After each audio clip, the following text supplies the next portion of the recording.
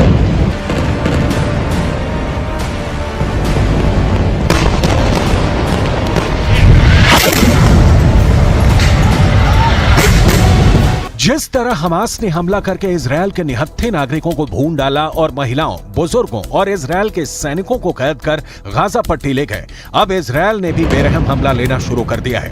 Benjamin Netanyahu खुद इस पूरे हमले का नेतृत्व कर रहे हैं। रविवार के दिन नेतन्याहू की 2 तस्वीरें सामने आई हैं, जिसमें यह नजर आया कि नेतन्याहू इजरायल की एयरफोर्स के दफ्तर के अंदर मौजूद हैं और गाजा पट्टी के अंदर हो रही बमबार्डिंग पर पूरी नजर और निगाह रखे हुए हैं। गाजा पट्टी के अंदर अब मानवाधिकारों का उल्लंघन बहुत बड़े पैमाने पर हो रहा है, लेकिन इजरायल डिफेंस फोर्स पहले ही ये कह चुकी है कि ये जंग हमास ने शुरू की है, इसलिए गाजा के अंदर गिर रही हर लाशों का जिम्मेदार हमास है।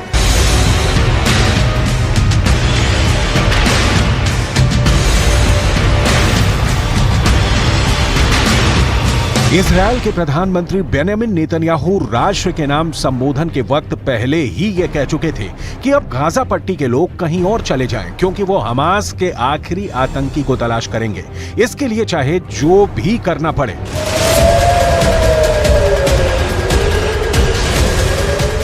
מה שקרה היום לא נראה בישראל, ואני אדאג שזה לא יקרה יותר.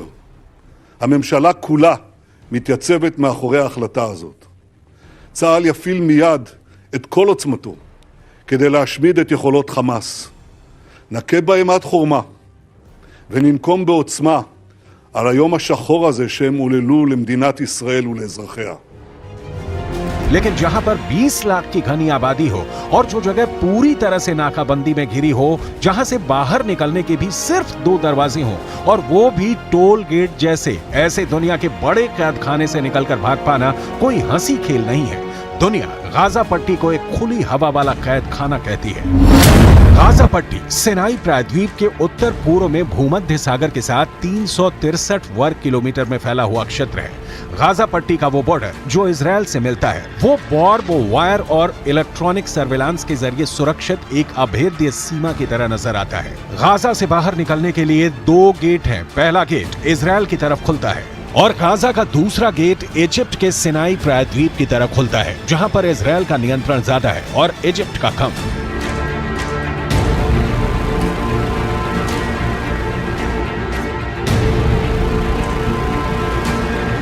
मैं इस वक्त इजराइल में मौजूद हूं और इजराइल की आर्थिक राजधानी तेल अवीव से गाजा पट्टी 90 किलोमीटर की दूरी पर है।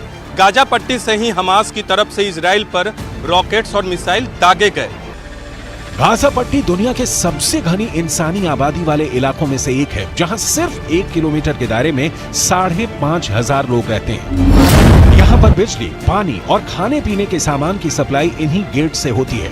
लेकिन अब इजराइल की leading news website the times of Israel ने यह कहा है कि इजराइल के ऊर्जा मंत्री ने आदेश दिया है कि गाजा के अंदर पानी, बिजली, ईंधन और खाने पीने की सप्लाई को काट दिया जाए।